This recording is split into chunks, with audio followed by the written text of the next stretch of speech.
Hello friends, Bhushan GS classes में आपका स्वागत है। हमारा टॉपिक चल रहा है प्राचीन भारत का इतिहास।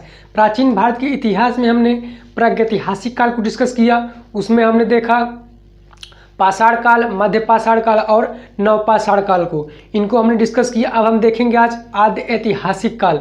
आद्य ऐतिहासिक काल में हमारा सिंधु घाटी सभ्यता की जब हमारे भारत में खोज हुई, टोटल 4 खोज हुए पूरे विश्व में। 4 खोजों में से जिसमें से भारत भी एक ऐसा खोज है जिसे सिंधु घाटी सभ्यता के नाम से जाना जाता है। वह खोज कौन कौन सी थी? तो एक थी मिस्र की सभ्यता और मेसोपोटामिया की सभ्यता और चीन की, और फिर भारत की सिंधु घाटी सभ्यता। इन 4 सभ्यताओं में से भारत भी अपने में एक बहुत बड़ा सभ्यता माना जाता है। उसको आज हम डिस्कस करते हैं। तो आइए देखते हैं इसके बारे में। हम सिंधु घाटी सभ्यता में हम टोटल 4-5 वीडियो में कवर करेंगे इसे। आज हमारा पहला वीडियो सिंधु घाटी सभ्यता पर। सिंधु घाटी सभ्यता के पहले वीडियो में हम क्या क्या देखेंगे? खोज के बारे में, इसकी खोजकर्ताओं का इसमें क्या कहना है, कौन कौन इसके खोजकर्ता थे, आगे काल, इसके काल को क्या क्या अवधि क्या मानी गई है, और फिर नामाकरण में इसके नाम को किन किन नामों से सिंधु घाटी सभ्यता को जाना जाता है, भारत की सभ्यता को। और फिर उद्भव को इसमें क्या है कि किन किन वैज्ञानिक ने इसके अपने किन किन नामों से पुकारा है, उसको देखेंगे। फिर आगे विस्तार के बारे में, सिंधु घाटी सभ्यता का विस्तार कैसा था, उसमें उसका जो विस्तार था उस किस तरह से था, उसको देखेंगे विशेषता में। और फिर विस्तार में देखेंगे कि यह कितने वर्गों में बटा था, किन किन राज्यों में, किन किन देशों में भारत में बटा था, इसको देखते हैं। तो आइए देखते हैं हम खोज के बारे में। खोज में सबसे पहले आते हैं चार्ल्स मैसन। याद रखेंगे, चार्ल्स मैसन ने सन 1826 में लाहौर से दौरा किया सिंधु घाटी सभ्यता पर। सिंधु नदी के साइड में दौरा किए तो उन्होंने सन 1826 में एक लेख लिखा, और उस लेख में उन्होंने बताया कि एक सभ्यता है जो कि सिंधु घाटी या सिंधु नदी के किनारे है। इस तरह के उन्होंने उस बारे में बताया था। कब? 1826 के बारे में एक पत्रिका के जरिए बताया भारत को, उसमें ब्रिटिश सरकार को। फिर आगे आते हैं वर्टन बंधु। ये थे चार्ल्स मैसन 1826 में जो एक लेख लिख के सामने लाए कि हड़प्पा सभ्यता या सिंधु सभ्यता के बारे में कुछ बताना चाहा 1826 में। फिर आगे आते हैं वर्टन बंधु कौन कौन थे? तो वो थे जेम्स वर्टन और विलियम वर्टन। ये दोनों भाई थे, और इन्होंने सन 1856 में कराची से लाहौर तक रेल मार्ग बिछा रहे थे। उस 1856 में जब जेम्स वर्टन और विलियम वर्टन, ये जो 2 भाई थे, इन्होंने रेल की मार्ग बिछा रहे थे कराची से लेकर लाहौर तक, और इन्हें जो है वहाँ से आसपास के जगहों से ईंटों की प्राप्ति होने लगी, और इन्होंने वहाँ से ईंटें जो है अपने रेल मार्ग में उसका उपयोग कर लिए, और उन्होंने बहुत ही आसानी से रेल मार्ग बिछाया। लेकिन उन्हें यह पता ना हो पाया कि यह ईंट जो है किस काल या किस समय के हैं। तो आगे आते हैं अलेक्जेंडर कनिंघम को आप अच्छे से याद रखेंगे, क्योंकि इन्हें पुरातात्विक का जनक माना जाता है। अलेक्जेंडर कनिंघम को इन्होंने 1856 में ही एक चित्र के जरिए भारत के जो है सिंधु घाटी सभ्यता के बारे में बताया। एक चित्र के जरिए इनको याद रखेंगे, और इन्हों जो 1871 में पुरातात्विक के जनक माना जाता है। किसको? अलेक्जेंडर कनिंघम को। फिर आगे आते हैं जॉन मार्शल के नेतृत्व में सन 1921 में इनके अध्यक्षता में जो है दयाराम साहनी और राखाल दास बनर्जी की खोज में जो है दयाराम साहनी ने हड़प्पा सभ्यता की खोज की, और राखाल दास बनर्जी ने मोहनजोदाड़ो की खोज किसने की? तो वो की राखाल दास बनर्जी ने, और दयाराम साहनी ने हड़प्पा सभ्यता की खोज की। यह एग्जाम में कई बार पूछा जाता है कि हड़प्पा सभ्यता की खोज किसने की और यह सबसे पहला खोजा जाने वाला स्थल कौन था, तो था हड़प्पा सभ्यता। आप इसे याद रखेंगे कि सबसे पहले खोजा जाने वाला स्थल कौन था, तो था हड़प्पा सभ्यता। किसके द्वारा खोजा गया था, तो वह दयाराम साहनी के द्वारा खोजा गया था। और मोहनजोदड़ो जो खोजा गया था वो राखालदास बनर्जी के द्वारा खोजा गया था। इसे आप याद रखेंगे। तो आगे देखते हैं हम, आगे आते हैं काल अवधि के समय में। अवधि के बारे में देखते हैं कि जो उसमें अधिकारी थे, कार्यकर्ता थे, उसमें जो सिंधु घाटी सभ्यता का खोज कर रहे थे, उन्होंने इसके बारे में कुछ काल की अवधि दी है। तो उसको डिस्कस करते हैं हम कि किन किन वैज्ञानिक ने क्या क्या कहा। तो देखते हैं जॉन मार्शल। ये जॉन मार्शल जो यहाँ पर खोज करवा रहे थे, उन्हीं ने ही जॉन मार्शल जो थे, उनका कहना था कि यह जो सभ्यता है, यह सभ्यता की अवधि जो है, कार्यकाल जो है, वह 3250 बीसी का अर्थ होता है ईसा पूर्व। यह कितना 3250 ईसा पूर्व से लेकर 2750 ईसा पूर्व 2750 बीसी तक इसका कार्यकाल चला होगा। कब से 3250 से 2750 तक किसका कहना था, तो वह जॉन मार्शल का कहना था। तो आगे आते हैं डीपी अग्रवाल। डीपी अग्रवाल का कहना था कि नहीं, यह जो अवधि थी वह अवधि चली थी 2300 से 1750 तक। एग्जाम में जो पूछा जाता है अधिकतर यहीं से पूछा जाता है कि सिंधु घाटी सभ्यता की अवधि कब तक चली थी, कि कब से कब तक, वह 2300 से 1750 तक माना जाता है। इसकी एक पद्धति, एक यंत्र है, उसके द्वारा माना जाता है कार्बन 14, इसे कार्बन या C14 कहते हैं। C14 एक पद्धति है। इस पद्धति के तहत माना जाता है कि यह 2300 से लेकर 1750 तक यह अवधि मानी जाती है। आगे आते हैं नामकरण के बारे में कि इसका नाम कैसे पड़ा, कि यह सिंधु घाटी सभ्यता ही कैसे पड़ा, हड़प्पा सभ्यता ही कैसे पड़ा, इसको डिस्कस करते हैं। उसमें जब खोज हो रही थी पूरे विश्व में, भारत में और अन्य देशों में जो खोज हो रहा था, यह अधिकांश देखा गया कि किसी बड़ी नदी के झील के किनारे जो है, यह सारे जो खोज हो रहे थे वह हो रहे थे। आप देखेंगे जब मिस्र की सभ्यता जो खोज हुई थी वह नील नदी के किनारे होती है, और जो चीन की सभ्यता की खोज हुई थी वह होंगहो नदी के किनारे होती है, और जो सिंधु नदी के किनारे ये सब खोज किए गए हैं, जिसे सिंधु सभ्यता के नाम से जाने जाते हैं, या सिंधु घाटी, सिंधु नदी के किनारे खोजे गए स्थल है, उसी के नाम पर इसे सिंधु नदी या सिंधु घाटी या सिंधु सभ्यता दिया गया है। तो देखते हैं, इसका नाम पहले सिंधु सभ्यता, क्योंकि यह सिंधु नदी के किनारे खोजा गया इसलिए इसे सिंधु सभ्यता नाम दिया गया। फिर आगे आते हैं सिंधु सरस्वती सभ्यता। यह देखा गया कि यह सिंधु ही नहीं बल्कि सरस्वती नदी के किनारे भी यह खोजा गया स्थल माना जाता है, कि यह पहले सिंधु था लेकिन बाद में माना गया नहीं, यह सिंधु और सरस्वती दो नदियों के किनारे खोजा गया स्थल है, इसे सिंधु नहीं कह सकते। लेकिन यह जो है कम ही बुकों में, कम ही राइटर द्वारा यह लिखा गया है क्या, सिंधु और सरस्वती सभ्यता, आप इसे कम ही बुकों में पाएंगे। और हड़प्पा सभ्यता जो है यह सबसे पहला खोजा गया स्थल जो है यह हड़प्पा है। यह किसके द्वारा खोजा गया था, तो दयाराम साहनी के द्वारा खोजा गया था, जो एक भारतीय हैं।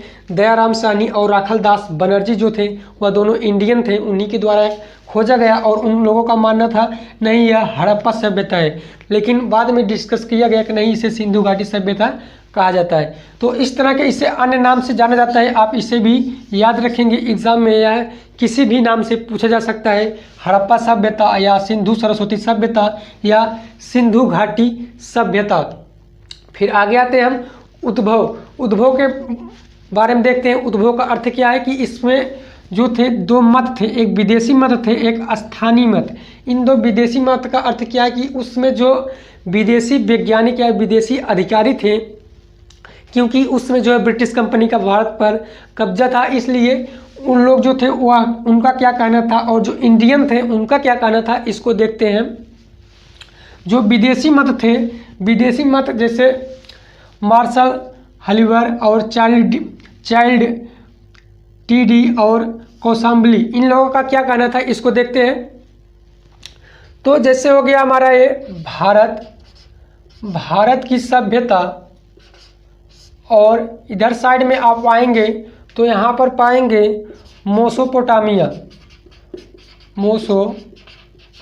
की सभ्यता, और आगे आएंगे तो यहाँ पर अफ्रीका में यहाँ पर मिस्र की सभ्यता, और साइड में आप पाएंगे चीन की सभ्यता। तो इस तरह की जो सभ्यता थी, यहाँ से जो थे सुमेरियन की सभ्यता के नाम से जाना जाता है। मोसोपोटामिया की सभ्यता को सुमेरियन सभ्यता के नाम से जाना जाता है। तो जो थे विदेशी मत, जो विदेशी अधिकारी थे, उनका मानना था कि नहीं, यह जो है जो भारत की सभ्यता जो खोजी जा रही, जो मिल रही है, वह जो है सुमेरियन की सभ्यता से मैच कर रही है, मिल रही है। इनका कहना था कि जो भवन है, जैसा भवन सुमेरियन सभ्यता में है, जैसा भवन सुमेरियन सभ्यता में सुमेरिया में मिल रहे हैं, उसी तरह के भवन जो है सिंधु घाटी सभ्यता पर हमें मिल रहे हैं। इसलिए हम इसे जो है इससे अलग ना मान करके इसी सभ्यता का मान सकते हैं कि यहाँ के जो निवासी थे, जो व्यक्ति थे, वह यहाँ से आकर के भारत में आकर के रहने लगे और धीरे धीरे यहाँ पर अपना विकास करने लगे और भारी संख्या में हो गए। इस तरह का इनका मानना था कि उसका जो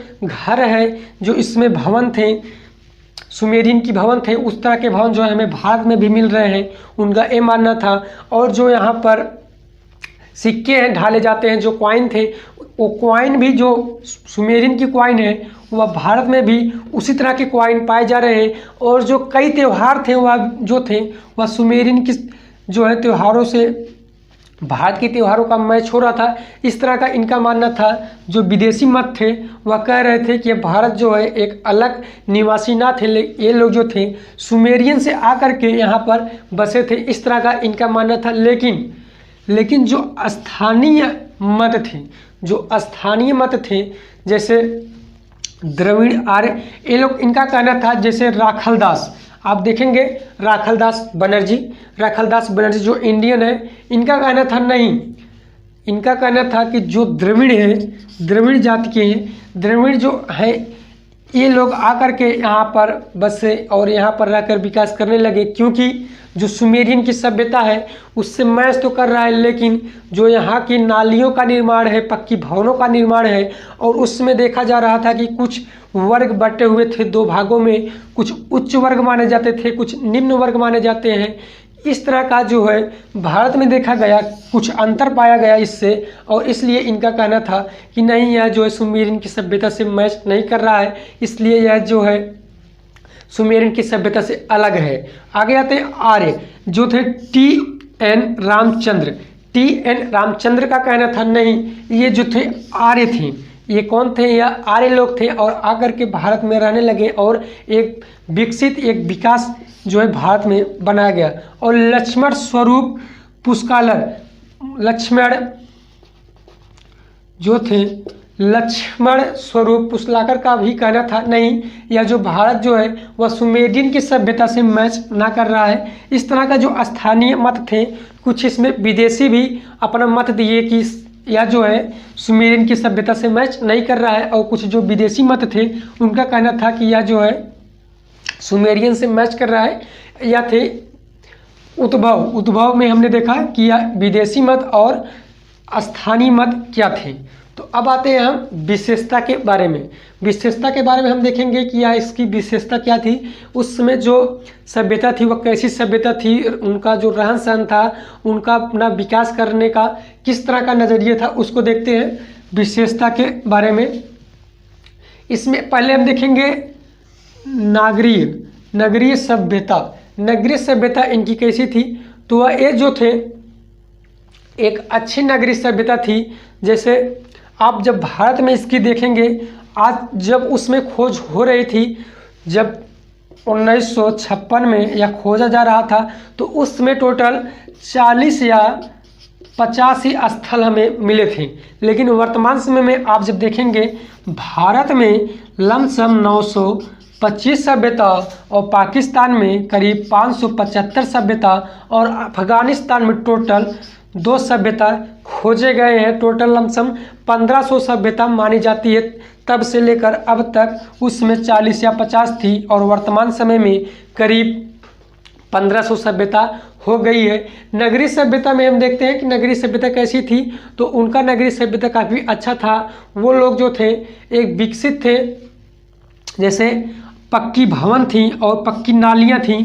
वर्तमान समय में हमारी जो नगरीय हैं, जो सभ्यता है, अगर हम सोचेंगे कि हमारा जो आज पक्का भवन, पक्की नाली, पक्की सड़क, इस तरह की जो व्यवस्था है ये आज है या गलत है। यह जो सभ्यता थी यह सिंधु घाटी सभ्यता में आज से करीब आप समय देखेंगे तो यह 2300 ईसा पूर्व, 2300 करीब आज 6000 वर्ष पहले यह सभ्यता सब देखी गई थी। पक्की नाली, पक्की सड़क, पक्के मकान, इस तरह के जो थी नगरीय सभ्यता ऐसी थी। और आगे आते हैं कांस्ययुगीन सभ्यता, इसे क्यों कहा गया?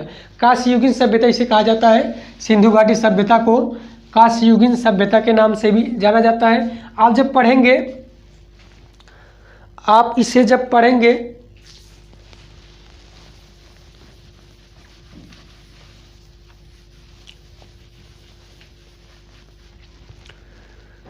उस समय क्या था कि तांबा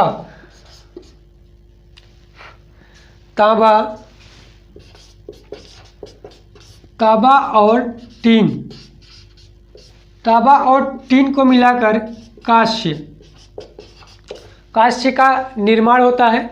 उसमें देखा गया कि जिस समय पत्थरों का काल माना जाता है उसे पाषाण काल माना गया, लेकिन इसमें जो है कांस्य का जो है हमें अवशेष मिले हैं कांस्य का, इसलिए इसे कांस्ययुगीन सभ्यता माना जाता है। कि उस समय जो थे ये जो व्यक्ति थे वह कांस्य का प्रयोग कर रहे थे, तांबा और टीन को मिलाकर कांस्य का निर्माण करके उसका प्रयोग कर रहे थे।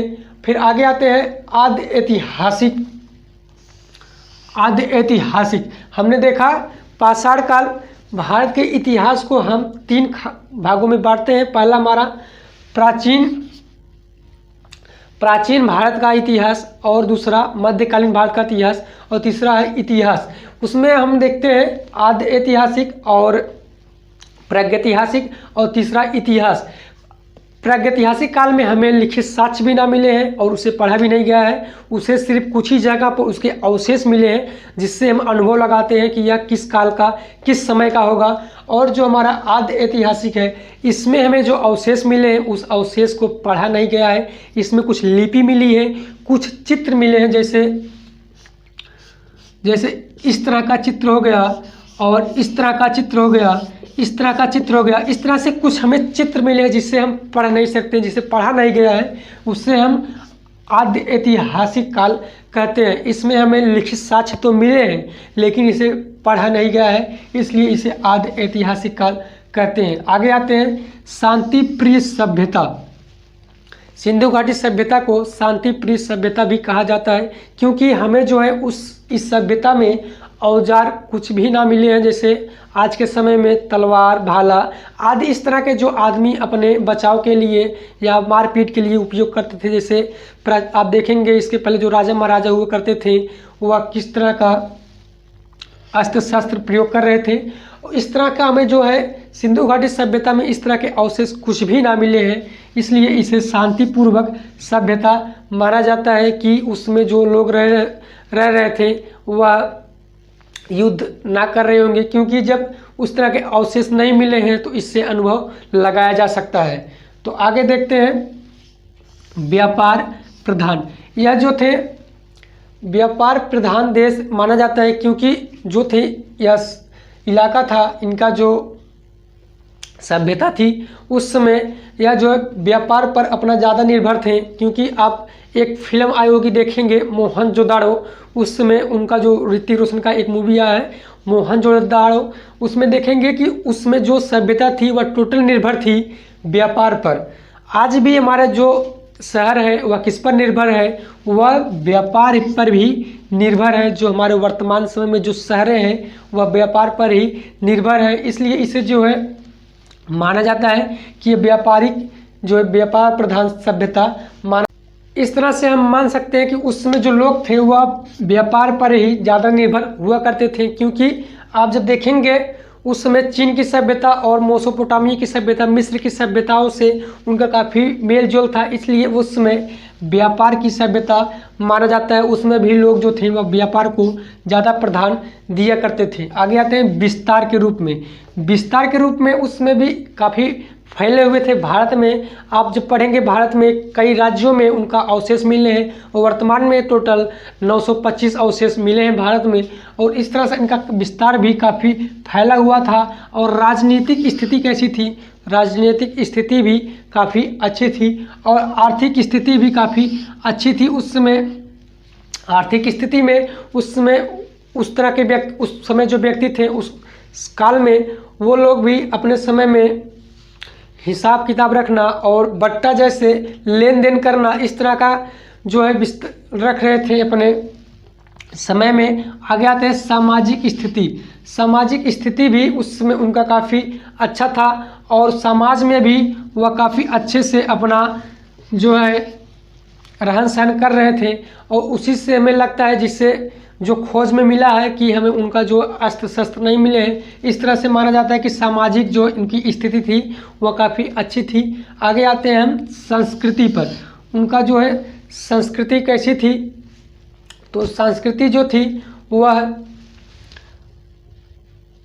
काफ़ी अच्छी संस्कृति मानी जाती है, जिसे कला में, नृत्य में इस तरह का उनका काफ़ी अवशेष ना मिला है। कला में कुछ अवशेष मिले हैं, इसलिए माना जाता है कि वह कला में और नृत्य में, इस तरह के मनोरंजन में वह अपना विचार रख रहे थे। और थोड़ा और हम देखते हैं इसमें सामाजिक में। आज के समय में हमारे समाज में 4 वर्ग बटे हुए हैं, ब्राह्मण और क्षत्रिय, वैश्य, शूद्र, इस तरह के 4 वर्ग बटे हैं। उस समय जो है सामाजिक वर्ग माना जाता है कि उस समय जो थे 2 वर्ग में बटे थे, एक उच्च वर्ग में, एक उच्च वर्ग में और एक निम्न वर्ग में।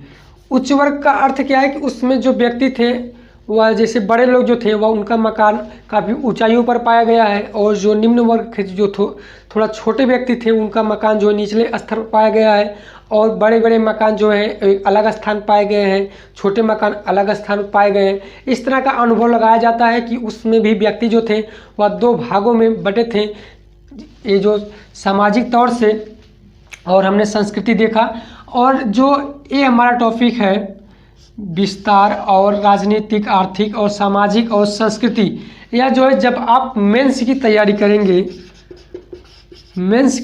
करेंगे उस समय यह आपके लिए काफ़ी इम्पोर्टेंट होगा। और जब आप वनडे एग्ज़ाम की तैयारी करेंगे, वनडे एग्ज़ाम के लिए उसमें जो है ये आपको विस्तार से नहीं पढ़ना है। आपको जब मेंस देना होगा तो आप इसे अच्छे से रेफर करेंगे। तो ये थे हमारे काल के समय में और खोज के समय में नामाकरण और उद्भव, विस्तार। अब हम देखते हैं विस्तार के बारे में। हमने विशेषता को भी देख लिया, अब हम देखेंगे विस्तार। इसकी विस्तार क्या थी भारत के अंदर। तो आइए हम देखते हैं इसके विस्तार के बारे में। इसके विस्तार के बारे में या भारत के जो थे किन किन स्थानों पर फैला हुआ था, इसके स्थल, इसके किन किन देशों के अवशेष में मिले हैं। तो वो थे पहला अफगानिस्तान, भारत और पाकिस्तान। हमें जो पहले अवशेष मिले थे वो कहाँ पर मिले थे? पाकिस्तान में। पाकिस्तान में कितने अवशेष मिले हैं? तो आज तक हमें लमसम 575 अवशेष प्राप्त हुए हैं। और जो भारत से अवशेष प्राप्त हुए हैं वो प्राप्त हुए हैं 925 के आसपास। और अफगानिस्तान से टोटल 2 ही स्थल हमें मिले हैं सिंधु घाटी सभ्यता से। सिंधु घाटी सभ्यता में कितने देशों को लेकर बताया जाता है? तो वह 3 देशों को, कौन कौन से? अफगानिस्तान, भारत और पाकिस्तान। तो ये थे विस्तार के क्रम में। हम देखते हैं इसका जो स्थल माना जाता है वह उत्तर पश्चिम माना जाता है। आप इसे याद रखेंगे, भारत के किस कोने में है? तो वह उत्तर पश्चिम के कोने में माना जाता है। वह किन किन स्थानों पर फैला हुआ था, इसकी लंबाई कितनी थी, इसको हम देखते हैं। तो सबसे पहले हम आ जाते हैं भारत में। ये हमारा भारत है और हमारा जो इस साइड है वह पाकिस्तान है। पाकिस्तान में एक जगह है बलूचिस्तान। बलूचिस्तान में हमें जो प्राप्त हुआ है बलूचिस्तान से, जिसे सुख्ता गेडोर के नाम से जाना जाता है। और जम्मू कश्मीर में जो हमें प्राप्त हुए हैं जहाँ से, वो थे मांदा से प्राप्त हुए हैं। और यूपी उत्तर प्रदेश से आलमगीरपुर से अवशेष को प्राप्त हुए हमें। और एक महाराष्ट्र से जो है दाइमाबाद, याद रखेंगे, महाराष्ट्र से दाइमाबाद। और बलूचिस्तान से, जो कि पाकिस्तान में है वर्तमान समय में, वह का उसका स्थल का क्या नाम है, तो वह सुख्ता गेडोर। और मांदा से, जिसे जम्मू कश्मीर में है मांदा, और यूपी से आलमगीरपुर। यह नदियों पर अवशेष ज़्यादा प्राप्त हुए हैं। या कौन कौन सी नदियों पर प्राप्त हुए इसको देखते हैं, क्योंकि जो स्थल खोज जा रहे थे उस समय हमें जो है अधिकतर जो प्राप्त हुए वह नदी के किनारे प्राप्त हुए हैं। जो जम्मू कश्मीर जो हमें मांदा प्राप्त हुआ है वह चिनाब नदी जो है वह सिंधु नदी की एक सहायक नदी है चिनाब, वहाँ पर हमें प्राप्त हुए हैं। और यूपी में जो है हिंडन नदी के किनारे आलमगीरपुर में प्राप्त हुए हैं। और महाराष्ट्र में दाइमाबाद में जो है गोदावरी की एक सहायक नदी है, वहाँ से प्राप्त हुए हैं। कहाँ से? गोदावरी की सहायक नदी से। और जो बलूचिस्तान है जहाँ से सुख्ता गेडोर प्राप्त हुआ है, वहाँ की दास्क एक नदी है, दास्क, जहाँ से अवशेष प्राप्त हुए जिसे सुख्ता गेडोर के नाम से जानते हैं। तो ये थे हमारे भारत में जो विस्तृत हुए थे, जो फैलाव था उनका कहाँ से कहाँ तक था, इसको हमने देखा। अब देखते हैं इसके हम लंबाई के बारे में। जो थे सुख्ता गेडोर से लेकर आप देखेंगे मांदा तक, तो यहाँ से लमसम 13 लाख उसमें जो बताया गया था वह था 12,99,000 के आसपास बताया गया था कि उसमें उसकी लंबाई थी। लेकिन आज के वर्तमान समय में कई बुकों का मानना है कि यह नहीं, वर्तमान समय में करीब 13.5 या 14 के लाख किन बुकों में आप परिवर्तन पाएंगे। लेकिन आप सिर्फ एनसीईआरटी को फॉलो करेंगे कि एनसीईआरटी में कितना दिया है। तो ये थी हमारा पाकिस्तान और जम्मू कश्मीर की लंबाई, जो उसमें थे सुख्ता गेडोर और मांदा की, उसमें विस्तृत कितने वर्ग मीटर में विस्तार थे। और आ जाते हैं सुख्ता गेडोर से लेकर आलमगीरपुर, यूपी से लेकर बलूचिस्तान तक उनका फैलाव था।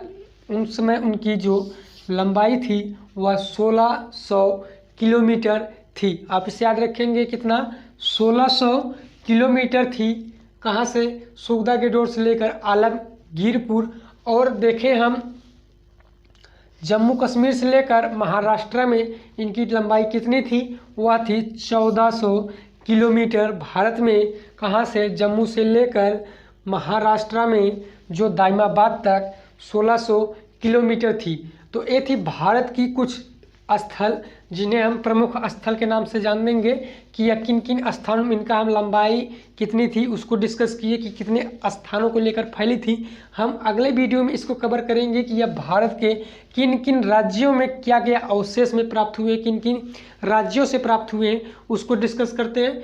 तो देखते हैं हम भारत में। और आगे जब आप पढ़ेंगे मेसोपोटामिया की सभ्यता और मिस्र की सभ्यता, ये थी हमारी मिस्र की सभ्यता जो कि अफ्रीका में है। और आगे मेसोपोटामिया से इराक के नाम से जानते हैं, वहाँ से जो अवशेष प्राप्त हुए हैं और जो मिस्र की सभ्यता से प्राप्त हुए हैं, इन दोनों सभ्यताओं को मिला करके जो भारत की